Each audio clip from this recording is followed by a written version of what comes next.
Assalamualaikum warahmatullahi wabarakatuh. Bagaimana kabar Anda pemirsa Duta TV yang insya Allah dirahmati oleh Allah. Pada hari ini seperti biasa kami hadir menyapa Anda dalam program Majelis Sore, Majelis Kita Semua.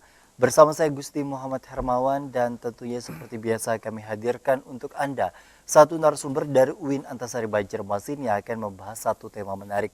Tema kita pada hari ini tentu juga menjadi bagian dalam kehidupan kita, baik itu sebelum kita lahir ke dunia maupun sesudah kita meninggal dunia.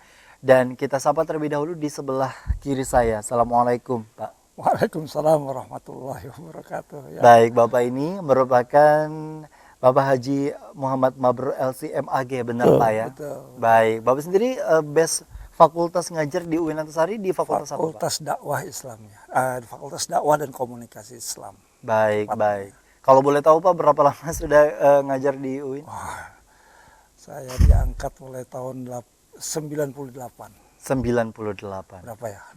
Ya, itu usia saya baru 5 tahun tuh Pak. 23 ya. Baik, baik, 5 Masya tahun, Allah. Masya Artinya kan Allah. juga begitu panjang perjalanan untuk bisa menjadi seorang tenaga pengajar. Dan Betul, begitu betul. juga panjang perjalanan di masa hidupnya. Ya, ya. Nah ini kan juga hari ini kita bicara mengenai proses perjalanan kehidupan manusia.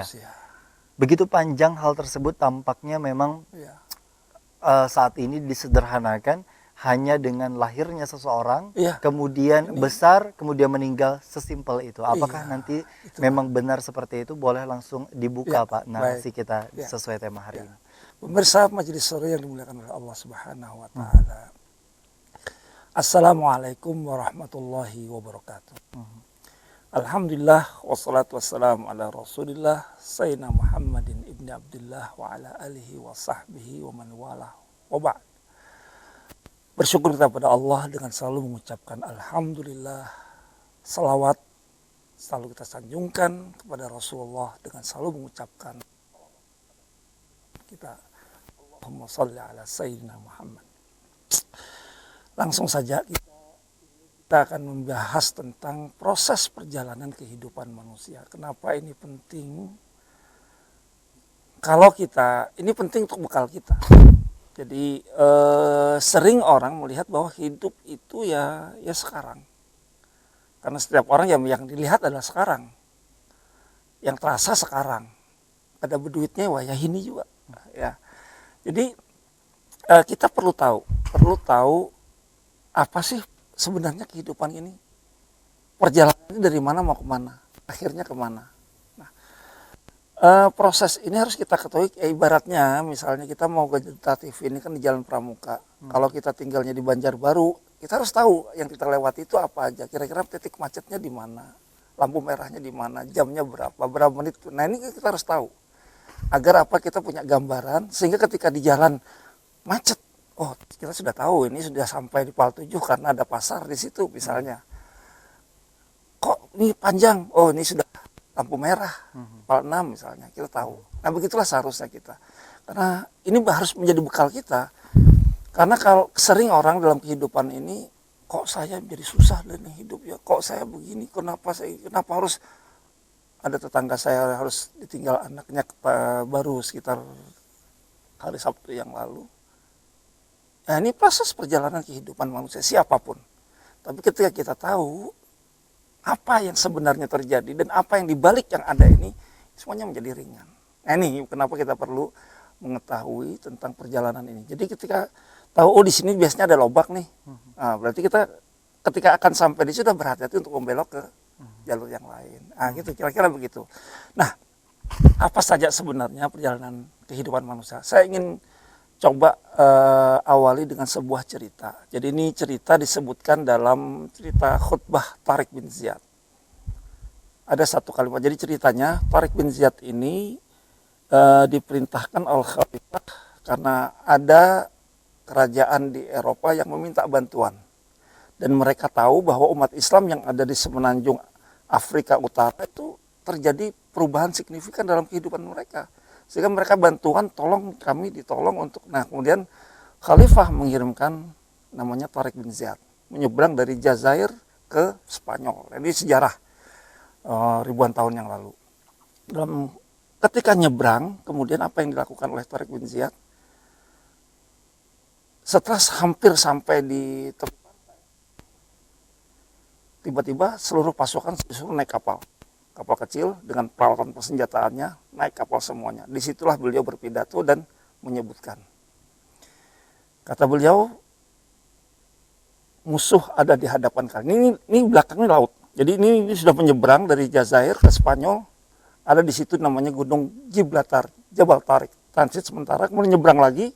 Nah, sudah hampir ke tepi pantai di Spanyol, kapal dibakar, kemudian pakai skoci kecil. Di situ pidatonya, laut di belakang kalian, musuh ada di hadapan kalian. Tidak ada tempat kembali hari ini. Kalau kalian mundur, mati, laut. Karena sini lautan, samudra. Kalau kalian takut maju, mundur, mati. Kalau maju, ada kemungkinan mati, ada kemungkinan menang. Nah, kalimatnya gini. In sabartum alal asyaqqi qalilan, istamta'tum bi'arfahil aladhi tawilan. Kalimatnya, ini waktu saya ujian dulu. Ya. Ini mungkin untuk pemirsa bagus juga. Saya tempel itu di meja belajar saya, besar-besar. Artinya nih, kalau engkau sabar sebentar saja, sabar berperang, menghadapi musuh dengan sebaik-baiknya. Kalau bisa bersabar bentar, istamta'tum bi'arfahil aladzi tawilan. Engkau akan mendapatkan kenikmatan yang panjang sekali. Dan itu terbukti. Hampir 500 tahun umat Islam, dan itu sekarang di Spanyol itu pariwisatanya itu Masjid Cordova, Alhambra, universitas terbesar itu yang menjadi cikal bakal seluruh universitas di Eropa dan Amerika. Ini sejarah.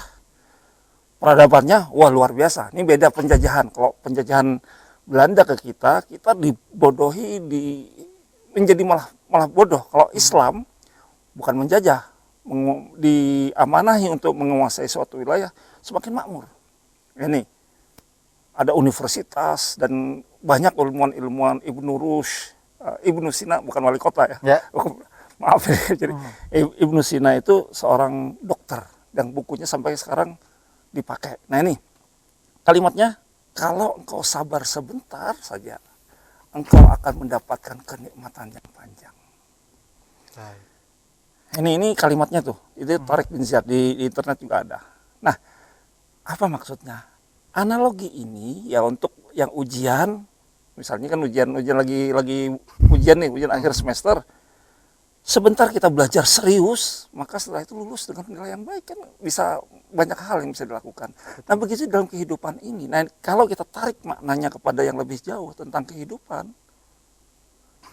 pesannya adalah kalau kita sabar di dunia ini sebentar saja, nanti kita lihat sebentar apa sih kehidupan kita itu. Baik. Nah maka kita akan mendapatkan kenikmatan yang panjang. Nah, itu yang akan kita lihat dari perjalanan proses kehidupan yang panjang ini. Baik. Fase dalam kehidupan itu sendiri kan begitu panjang begitu sebenarnya. Dan orang mengenalnya bahwa yang tadi saya sebutkan di awal, bahwa ketika kehidupan di dalam kandungan, kemudian lahir, membesar, kemudian meninggal dunia. Meninggal, masuk peti. Ya udah masuk kubur gitu ya. Yang tahunya pun setelah masuk kubur langsung ke akhirat, belum lagi ke alam barzah dan lain sebagainya. Sebenarnya kalau kita runutkan satu persatu nanti di segmen berikutnya, fase apa yang paling awal untuk lahirnya cikal bakal seorang manusia lahir di dunia? Karena banyak sekali juga yang kemudian pada saat di masa dunia itu sendiri kan kita mengenal ada istilah ketika seorang ibu mengandung, ada yang istilah keguguran dan lain sebagainya. Nah, apakah mereka gagal dalam tanda petik untuk kemudian hidup di dunia atau bisa masuk ke dalam dunia? Nanti kita akan bahas itu sendiri Pak ya. Baik, kita akan kembali lebih lanjut untuk membahas proses perjalanan kehidupan manusia. Tetaplah bersama kami dalam program Majelis Sore, Majelis Kita Semua.